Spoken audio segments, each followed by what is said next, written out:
Welcome to the Super Gamer Podcast. Welcome to the new Super Gamer Podcast, episode 115. Our guest this week is an educator, a blogger, specifically the video games as literature blogger. Has done a thesis on the morality of horses in certain works, which we will get into. But our guest this week is Kirsten Rodning. Thank you for being here. Thank you so much for having me. So that's where I want to start, is The Horse and the Heroic Quest, Equestrian Indicators of Morality in Lancelot, Don Quixote, and Tolkien. I am quite familiar with Tolkien. I'm somewhat familiar with Lancelot, like mostly in pop culture. I don't know the original source that well. And Don Quixote I know really nothing about. But I was reading your thesis, and it really did get... First off, I was shocked to find, like, when I think of Lancelot in pop culture, I think he's like this perfect knight, but he's kind of a jerk. Yeah, very much so, yeah. But it did get me thinking about all the Tolkien, and you pointed out in your piece, how Sam is with Bill, how kind he is to Bill and how he's going to miss him. It made me think of that Gandalf quote with Shadowfax where he's like, "You do not ride Shadowfax. He's willing to carry you or not." Right. Yeah. Yeah, and you're right. I mean, there's a lot of, even especially when your thesis was really arguing that, like, how a character treats a horse is really an indicator of their moral values.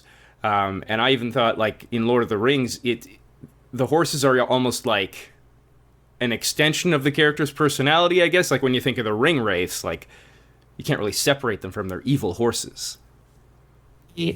Well, in the case of the ring wraiths, that's actually one area where it gets a little tricky, because the horses that the ring wraiths ride have been stolen from Rohan. Mm-hmm. So I'm not even sure that I would call the horses evil. If they are, they've been trained and they've been conditioned to, kind of reflect the ring wraiths that are riding them. So, and I don't remember exactly what I wrote about that. I think I just kind of, wrote a very short little thing about the ring wraiths, because it's not that they're an outlier to my thesis, but it is just a little bit different, because, I mean, they are evil. They stole the horses, and, they're not really taking care of the horses, because we know that their horses die. But it's kind of like less... We don't see as much of the ring wraiths' interactions with their horses as we do other characters. Right. I guess I'm probably thinking more of the movies where, I guess it's more directing than anything, but like the steam, not steam, like the frost coming out of their noses. You look at it and you're like, that's an evil horse. Right. I mean, and they definitely, they were stolen, but they were then raised in Mordor and raised to be like Mordor, of Mordor. Mm-hmm. I should have said in your intro, your areas of study include, but are not limited to, medieval literature, Tolkien studies, eco-criticism, and nature writing, disability studies, and game studies. Yeah, I'm one of those people who just cannot pick a specific area of study. I've narrowed it down to what I hope to be small handful of specialties. Mm-hmm. Well, the thesis we were talking about, The Horse and the Heroic Quest, that was your master's thesis, right? Yes. But in your first blog post on video games as literature, you said that you kind of started the blog thinking you'd be doing your master's thesis on something's video games related. So what changed? Right. So it's interesting, because I've been thinking about that a lot recently. What happened was I talked to one of the older professors at my school, one of the kind of like venerated tenured professors who is of an older mindset. But he's he teaches a lot of the graduate school program courses. So I went to him and I said that I wanted to write my thesis on video games. And he was like, I don't think that's a good idea for a master's thesis. And I was so young, and I didn't really stand up for myself and my topic. And the fact of the matter is, there really weren't very many teachers at my school who had knowledge of video games who could be my advisor. And I had written about horses and Tolkien for my undergraduate thesis. And I found out that one of the professors at my school had actually written a chapter in a book about horses in the Renaissance. And so that seemed like actually a perfect match for me. So that's why I decided to go with that subject and save video games for another topic. And that's exactly why I started my blog, because I still wanted to write about the topic of video games, but I really just couldn't do it in school. It wasn't working at the time. And it was actually over 10 years ago that I started my master's degree. So, 2011, it doesn't seem like that long ago, but it was kind of a different time. There weren't a lot of people focusing on video game studies at that time. And the reason that I've been thinking about it recently is because, sometimes I just check up on what other students from my master's program have been writing. And I actually found out that just this year, a master's student from my master's program did write his master's degree on video games. And I was like, I saw that and I was like, well, good for him. That didn't work for me 10 years ago, but good for him. I'm really glad that the discipline has moved forward since the time that I was there. Well, that's good to hear, and also your story kind of reinforces from interviews I've had on this show here. Like, I'd like to think it seems like the general public is on board with video games, our literature, their art, and all that. I don't think that's much of a fight at this point, but it seems like in academia that fight is ongoing. Well, yeah, I mean, the fact of the matter is, the general public thinks it is basically an agreement that Tolkien is a canonized author. Tolkien is a classic author. But when you're in academia, when you're working on an advanced degree, even Tolkien is kind of, maybe looked down upon. I mean, none of my professors looked down on me writing about Tolkien. But, there are some people who still think that Tolkien is just pop culture. Some older people think Tolkien is pop culture and maybe not necessarily an appropriate topic for academia, which obviously is extremely untrue. Tolkien was a prolific academic himself. But I mean, just some people. Right. You point out early in your essay that eco-criticism often overlooks the role horses play in literature, and eco-criticism is certainly being applied to games. I'm wondering, do you think are horses being overlooked in games when it comes to that? Because I think there's probably more of an overt connection between protagonist and horse in games, since you're the protagonist. Yeah. Video games have brought so much to just the topic of horses in literature. And I actually, this whole time I've been really meaning to write something about this for my blog about horses in video games. But it's it's kind of like it's a topic that's so personally like close to my heart that I want it to be perfect. And so I haven't really published anything yet. But like, I mean, anybody who's a gamer, you can ask them about like, who's your favorite horse? And pretty much anybody can give you an answer. I mean, most people will probably say Epona from The Legend of Zelda, Red Dead Redemption. I haven't played Red Dead Redemption 2 yet, but I know that a lot of people talk about the horse in that game. And like Roach from The Witcher, and my personal favorite, I mean, I love Epona, but my personal favorite is Aggro from Shadow of the Colossus. I love that horse, and I love that in the remake you can do tricks with your horse, and I don't remember if you could actually do that in the original, but I know you can do it in the remake.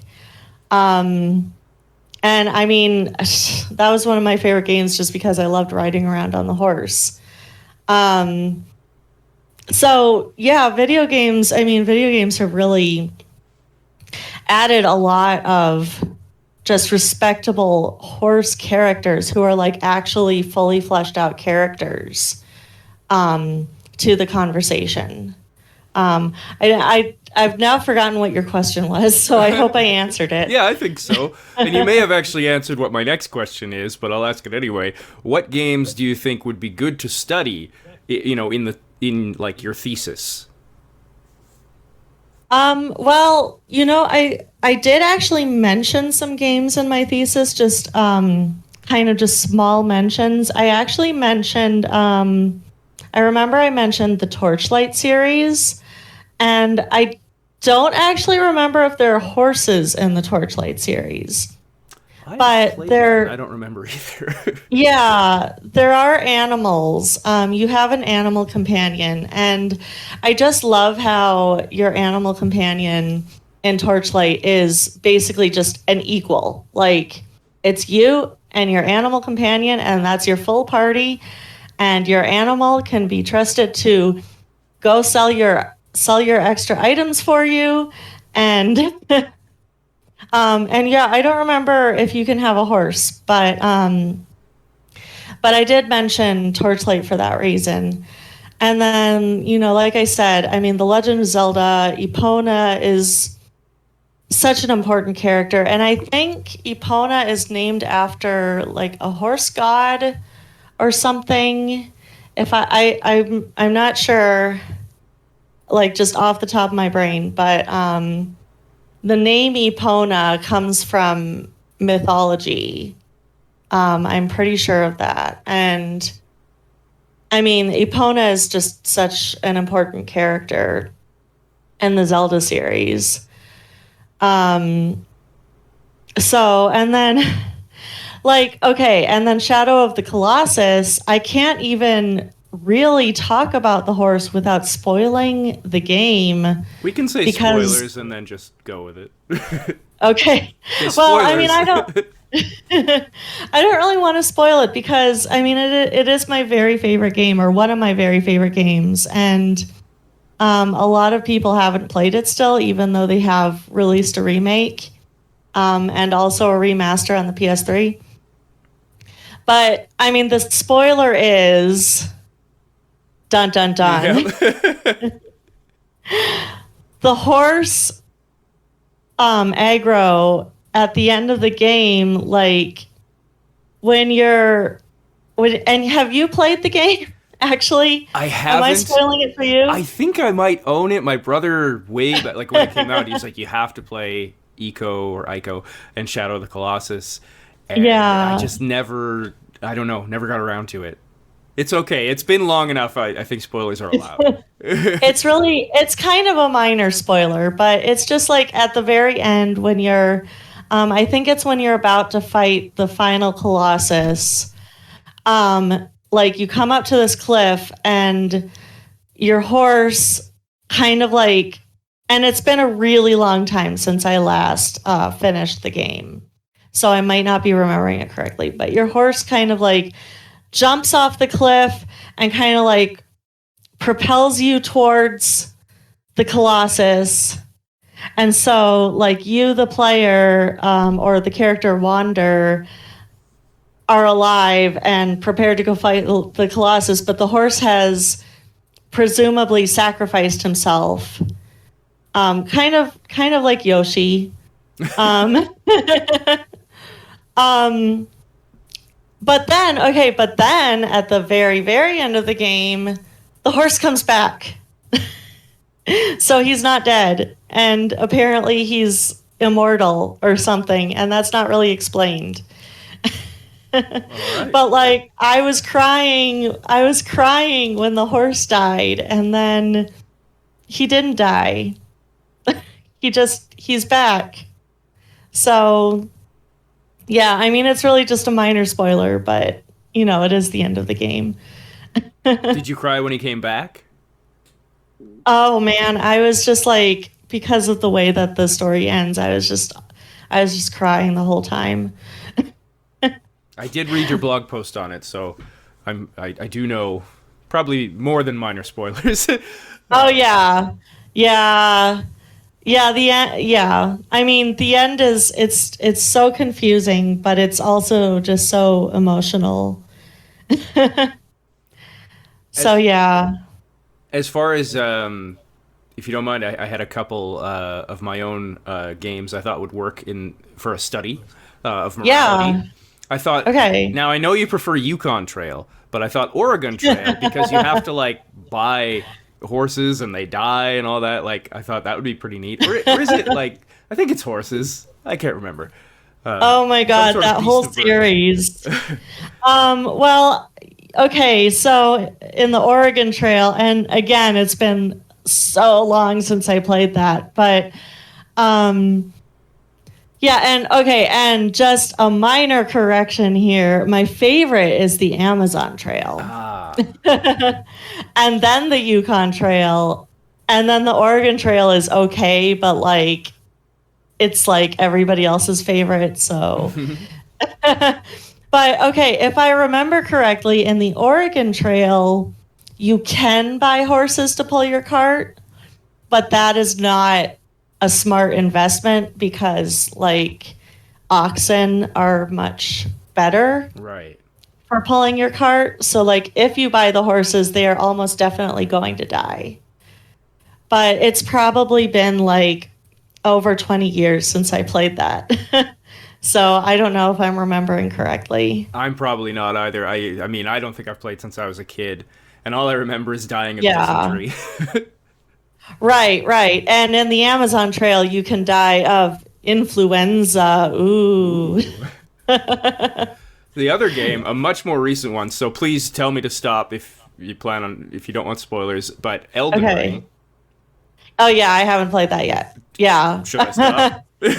I mean, I've probably already had spoilers. I've been watching videos of people playing it, and they're always on a horse, so I know that it's something that I need to play, but go ahead and spoil it. Okay, I appreciate it. Yeah. But I will say spoilers for listeners as well, and it's actually not about that particular horse. There is a character, one of the big bosses. He's been corrupted over the years from whatever. But when you go to fight this guy, he's riding this he's huge, and he's riding this frail horse. And then if you read certain item descriptions, as it goes in Souls games, you find out that this guy had learned gravity controlling magic specifically because he wanted to stay with his horse and his sickly horse, and he wanted to be able to like ease the burden so his horse could still carry him around. Oh wow. I know, I was like, well, that's so sad. So this is a boss in the game? Do you remember his name? I do. Do you want me to say? Yes. Rodon. Oh, there's my cat, sorry. Oh, that's okay. Rodon. Yeah. Okay. Well, that's just, it's very interesting because it reminds me a lot of Don Quixote.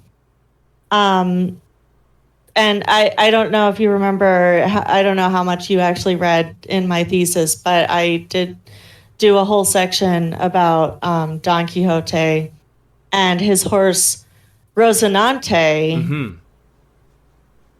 And I mean, I don't know if there's actually any correlation between Elden Ring and, I don't know if that was an influence. But Don Quixote, his horse Rocinante, is very, very frail and like bony and old. And he still sees this horse as like the greatest horse that has ever lived. And he does like everything for this horse. And when he stops at a tavern or at an inn or whatever, he tells them, you have to give my horse the very, very best treatment because he's better than any king's horse. And so it sounds a lot like that. And the name of the character, Rodning, I mean, I don't know. It could sound like kind of similar to Don Quixote and or Rocinante. Mm-hmm. But I mean, I haven't played Elden Ring yet, so that's just interesting. Yeah, that's cool. Yeah. So going back to the blog as a whole, you started it in 2013, but your first post is actually 2012. Right. But over time, like, it's been a decade. Has its purpose changed? Have you seen a shift in how games are viewed? Definitely there have been a lot more people writing on the subject since I started doing that. I mean, there are a lot of people, there are even articles being written for like book websites like Book Riot, just about video games, but they're on websites that are about books, which is pretty cool. So yeah, there are a lot of people talking about video games as literature, a lot more now than there were 10 years ago. And I mean, I obviously was not the first person to ever study this. There were journals on the subject before I started my blog, like, academic journals. But, just the reason that I had started it, as I said, was because my school didn't really give me an opportunity to write on that subject, at least at that time. And as far as my focus goes, I have relaxed a little bit because when I first started, I tried to take like a really, really academic tone. But I've realized over the years that my audience is really more just, people, not professors, but, just people who wanna read about video games and literature.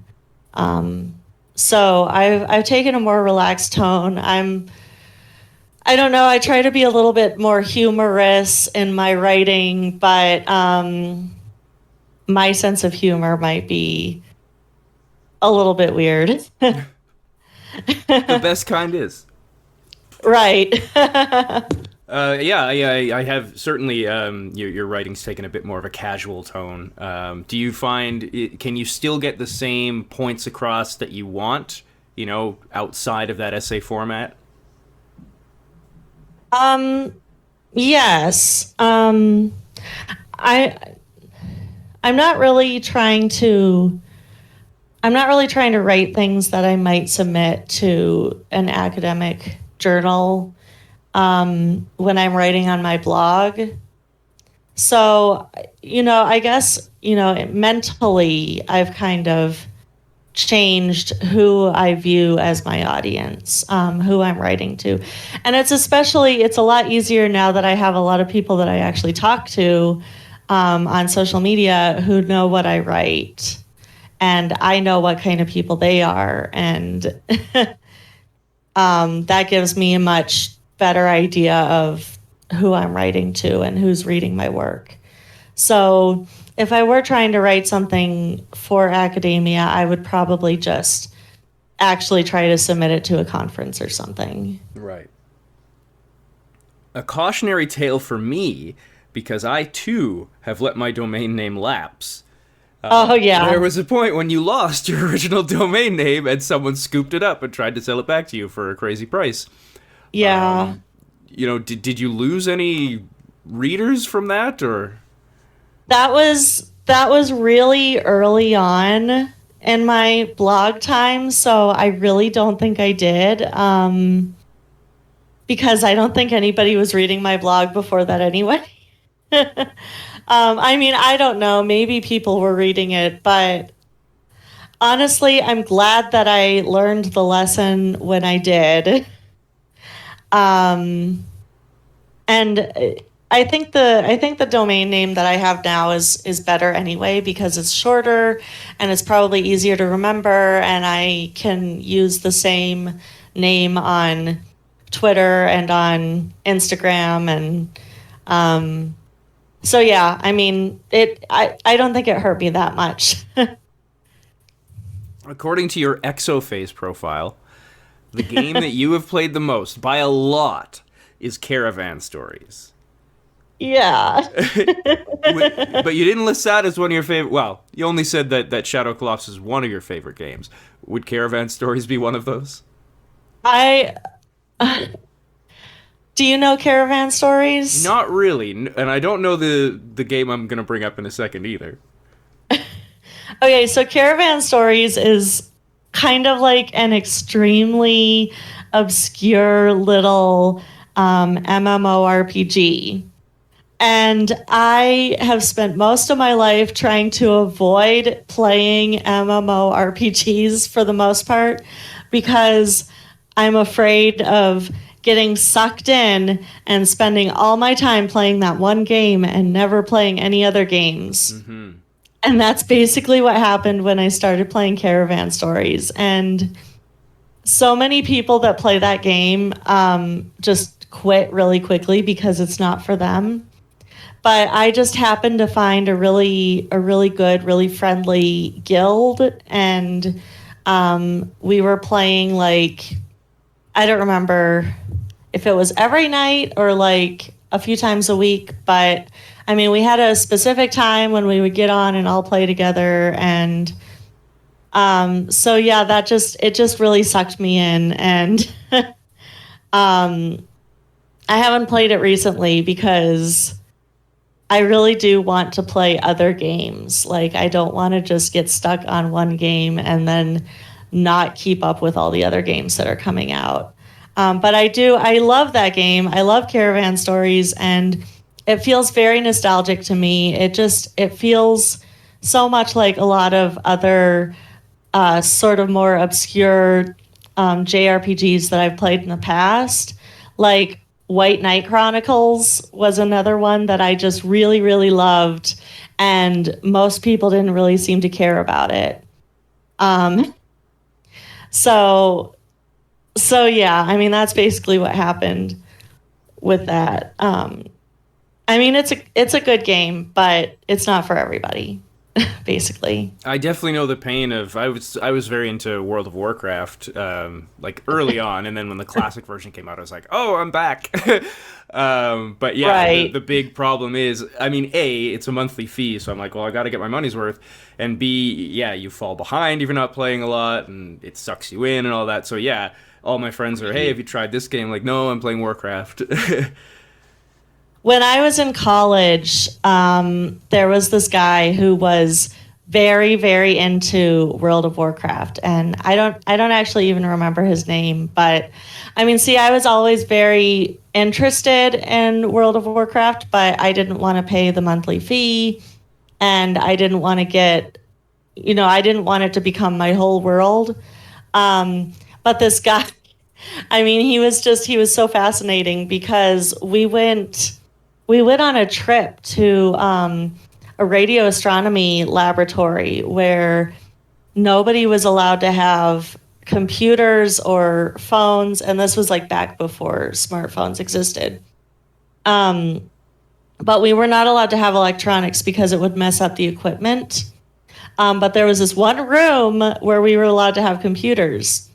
And this guy was spending all night while we were there sitting in that room playing World of Warcraft. And he was still like also, doing all the work, doing all the astronomy study. And I was like, that is some devotion to your game. Like, I admire that, but also I don't want to get that sucked into one game. Yeah. World of Warcraft like originally came out exactly when I was starting university, so I was like 18, and yeah, I had a Right. I did not necessarily keep up with my studies as well as that guy sounds to have. Yeah. I don't know how he did it. I mean, and we were not the same major, so I didn't keep up with him after that. But yeah, I couldn't have done that. You said recently another of your favorite games is Wingspan, another game I know Yes. nothing about. Wingspan. Okay, so many of my favorite games are things that the majority of people would be like, I don't get this game. Like, so Wingspan started out as an actual physical board game, and then they made a computer game of it. And I also have the board game, but I started out playing the computer game. And it's also on Switch. I don't think it's on PlayStation, but it is on Switch. But yeah, as soon as I saw that this game existed, I said to myself, that is my game. I am going to be obsessed with that game. Mm-hmm. And I am. I mean, I think it's my number one most played game on Steam. Maybe not on Switch, but I do have it for both Steam and Switch. And the European expansion just came out. So what it is it's a bird game, and all the cards are birds, and it's very hard to explain it. It takes like an hour to do the tutorial and learn how to play the game. But it's just like, if you really love birds, if you really love animals, which obviously I do, like each card is a bird, and it's kind of like Pokemon. It says a little bit about the bird on the card, and you can just learn a lot about birds while you're playing the game. And it's very relaxing, and I like educational games. I love the Amazon Trail. Give me all the educational games about animals. So yeah, a lot of people, they start playing it and it's really not for them. But if you really, really, really like birds, you will like this game once you learn how to play it. Is one of the birds in the game, can you get a card of the screaming paya? Is that how I pronounce it? No, not at this time. I don't remember where that bird is from. I think you said South America.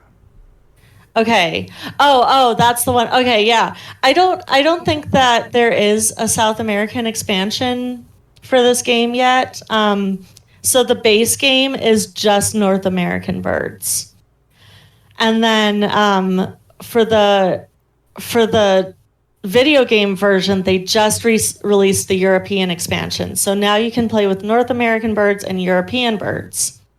The board game has an Australian and Oceania expansion, I believe, but I don't think there's a South American expansion yet, and that makes me very sad because South America is like my favorite place when it comes to animal species.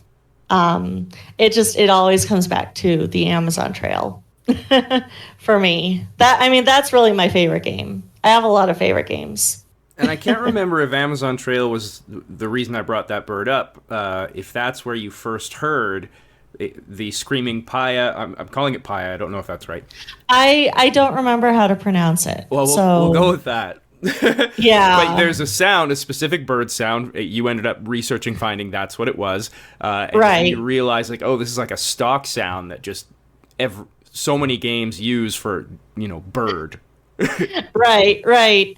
Yes, when I was a child, I played the Amazon Trail all the time, just all the time. I also did a lot of other things, but I don't know how I had time for them because I was playing the Amazon Trail. So that bird sound, yes, in the Amazon Trail, that bird sound is very prevalent and you hear it a lot. And apparently, when I was researching it, I found out that it is actually a very common bird that you hear in South America. So that is realistic. You do hear that bird a lot if you're in South America. But the problem is a lot of other games also use that particular bird call as a stock sound. And so you might be playing a game that takes place in Asia, or I mean, just basically like any kind of jungle area. And the game will use that bird sound. And one of the examples I used when I was researching it was Horizon Zero Dawn. That we know takes place in futuristic North America, but that bird sound is in Horizon Zero Dawn, and maybe it could make sense because of the convoluted story of how, all the animals died off and then they came back. But,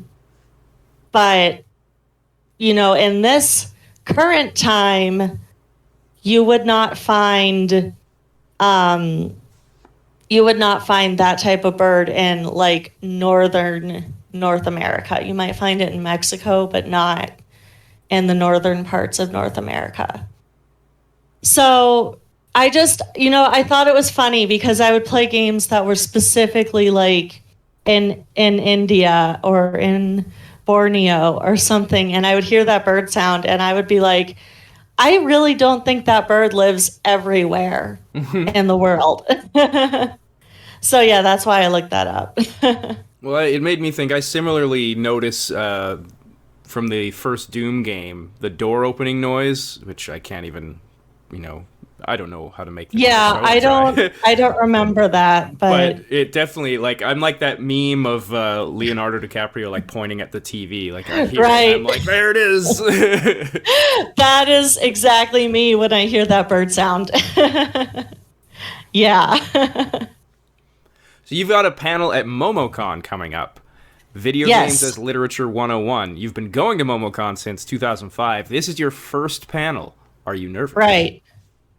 Yeah. And I've attended panels that were similar to this. I attended a panel. I don't remember what convention it was at. It might have been MomoCon. But I attended a panel where, it was a librarian running the panel, and she was talking about why we should have video games in libraries, which, of course, is very up my alley. But I was basically like one of maybe 3 people that attended that panel. So I don't know if I'm nervous that only 3 people might come to mine, or if I would be relieved if only 3 people came. Well, for anyone listening, it is May 26th at 8:30 p.m. I don't know what time zone. Oh, that's in Eastern time. It's in Atlanta. You will be streaming the panel on Instagram Live. So anyone who wants to check it out, May 26th, 8:30 p.m. Eastern. Now, that is the plan. I'm going to do everything I can to make that work, but I am a little bit worried because I've had internet issues at MomoCon in the past. So hopefully I won't have any technical trouble, but, fingers crossed. Have you set a trophy goal for this year? I think it was 2020. Your goal was 365, and you came very close, but you didn't quite make it. Well, that's basically my goal every year. Just just because that would be about one trophy per day. So I I'm not a trophy hunter, It but sounds like maybe you are. well, I know people who are trophy hunters who earn a platinum trophy like once a week or more. Right. So I have about, I think, 10 platinums, and I've been playing, I've had a PlayStation account since the very first moment that you could have a PlayStation account. So like I sat in line at Target in the freezing cold in November of 2006 or 2007. I don't remember. Whenever it was that the PS3 came out. And so I've had an account since then, and I only have 10 platinums, so I don't consider myself to be a trophy hunter. But I like trophies because they show you and they show other people how much progress you've made in games and what games you've played. And, if you say, oh yeah, I played, Horizon Zero Dawn, I'll use again as an example. But then, like, if you say that, but then I go look at your PSN profile and you only have one trophy, I'm not going to try to talk to you about that game because I'm going to assume you haven't finished it. So, I mean, I like how trophies are markers of how much you've completed a game. I like trophies that, if you find a secret. I'm a little less enthused when it's like, you beat the boss that you have to beat. Well, yeah. Well, no, but see, I like that just because that is a marker that anybody can see and they can be like, okay, well, you've played half the game. So, this boss is around the halfway point, and so I know you've played about half of the game. So I might not spoil the ending, but I can talk to you about the first half of the game. Mm-hmm. I mean, I don't know. I don't have that many conversations with people that are like that, but You have said, rightfully, there is a need for more disabled characters in games, and particularly as playable characters. I know in November 2016, you had a blog post about Mass Effect praising it for characters like Joker, Tali, and Rex. Right. I'm wondering, that's 5.5 years ago. Have there been any other games that have been inclusive of the disabled community? Are we making progress there? We're definitely making progress, but it's very slow. So like the first game that comes to mind is Hellblade: Senua's Sacrifice. There have been mixed reviews about the disability representation in that game, but they really did try to represent mental illness. So, people are trying. At least they're trying to have main characters who are disabled. And I mean, so it's definitely possible to make a disabled character and do a truly horrible job because you yourself are not disabled and you haven't talked to any disabled people and you haven't researched the topic at all. But I do think that people are more aware. I mean, okay, so the disability community is the statistic that a lot of people use is that about 20% of people in the world are disabled. Not everyone necessarily identifies as disabled, but like there are a lot of people who are diabetic and they maybe haven't thought of themselves as disabled or something like that. But that is still a large percentage of people who are disabled. And so that really should be reflected in not just video games, but in literature in general. And literature is doing a much better job of representing disabled characters these days. There's a recent book that just came out that I read called One for All, and it's a retelling of the Three Musketeers. And the main character in that has POTS, which is, I think it's postural orthopedic tachycardia syndrome, I think. And that's kind of a disease that a lot of people don't know about. So that's really cool. If we can just get that representation in video games as well, that would be wonderful. And there are, I mean, it is really easy to try to include disabled characters and not do a good job. And I'm about to kind of slam one of my favorite games. So I want to say Stardew Valley is one of my favorite games. And I think the guy who makes that game is a great guy who's like doing such hard work to make a really wonderful game. However, there is a character in that game named George who is in a wheelchair. He's elderly, and yes, he reminds me a lot of my grandfather, who was also a wheelchair user and not very mobile. But there are a lot of things that George says when you play through his story in Stardew Valley that are not. They're kind of just like things that abled people usually assume that disabled people would say, but they're not really accurate representation. Like, he complains about his wheelchair. So, he might complain about his pain. That would be totally fine. If he were complaining about his pain, when you're in pain, you don't want to be in pain. But instead, he complains about the wheelchair itself, which it's just not usually very accurate. I mean, I'm a part-time wheelchair user, and my wheelchair is crap. But I don't know. Like, it's not really normal to complain about the wheelchair, because the wheelchair is what he uses to actually help him get around town and be able to do things. So, it's just, if you're creating dialogue and you look up, you do some research and you talk to some disability advocates, like actually disabled people who are disability advocates, they can help you come up with more accurate dialogue.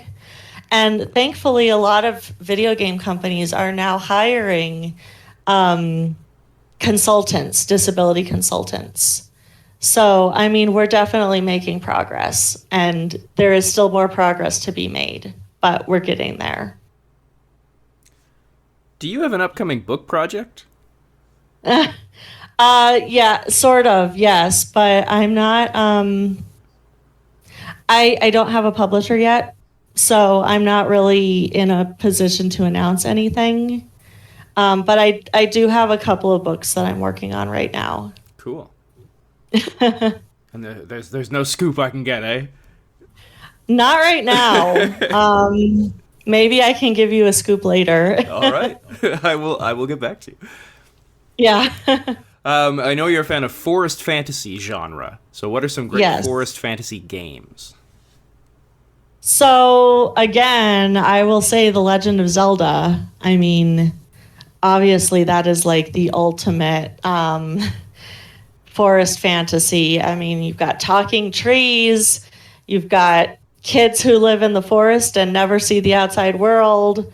And Ocarina of Time is another one of the games that I would say is one of my favorite games of all time. So there's that. And then recently we've had just a plethora of amazing indie games coming onto the scene, that are, they're like cozy, like witch in a forest, brewing potions types of games, that are really, like, I'm really excited about. And of course, I can't think of names of things. There's one called My Aunt is a Witch, I think, and I haven't played it yet, but I really, really want to. And see, I just keep thinking about The Legend of Zelda and like the Minish Cap and oh, and like Studio Ghibli. They made a game. Um, what was that? The Nino white, Kuni? yeah, Nino Kuni, The Wrath of the White Witch. Mm-hmm. Yeah, Nino Kuni. I mean, that doesn't entirely take place in a forest, but there are just like some beautiful scenes in Nino Kuni when he's visiting the fairy village. I really love that, and like Pokemon, I think is X and Y the one that introduced the fairy type. I don't I remember. like Pokemon, but I've played very little of it. Oh, I've played a lot of okay, Pokemon yeah. Go, but I can't say I don't know if I've ever played another one actually. Well, there's one of those games. Whenever it was that they introduced the fairy type Pokemon. There's this little village that you visit. That's like everybody uses fairy type Pokemon, and the gym is a fairy type gym, and it's just so beautiful. It's I want to live there. That's where I want to live.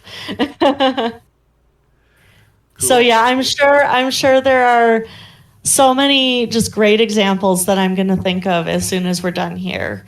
Um, but just off the top of my head, I can't. I'll just say, okay. There's one that I just played. What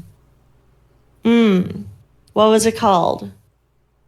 Shoot, I don't have Steam up on my computer right now, but it was like a photography game, and it's an indie game, and it's fairly recent. Oh, I totally know what this is. Yeah, and you're playing as a girl, and you have like your grandfather's journal, and well, yeah, I mean you have your grandfather's journal, and in his journal he has talked about all these like unusual different species that he's discovered, and and you have to find them and take like different pictures of them and whatever, and then you have to like save the forest because turns out when your grandfather was there he actually screwed it up. He screwed up this forest and you have to fix it. I'm trying to look it up right now. Let's see. Oh, it's called Beasts of Maravilla Island. Mm-hmm. Yeah, so it's a pretty short game. It's an indie game, but it's so pretty. And I mean, and I love anything where you take photos. You take photos of animals, anything like that. It's going to be one of my favorite games. So yeah, Beasts of Maravilla Island. That was a really cool one. Cool. Well, if people want to check out video games as literature, it is www.videogamesaslit.com. Also on Twitter, videogamesaslit, and on YouTube, Ringwraith10. Kirsten Rodning, thank you for being here. Thank you so much. Thank you for having me.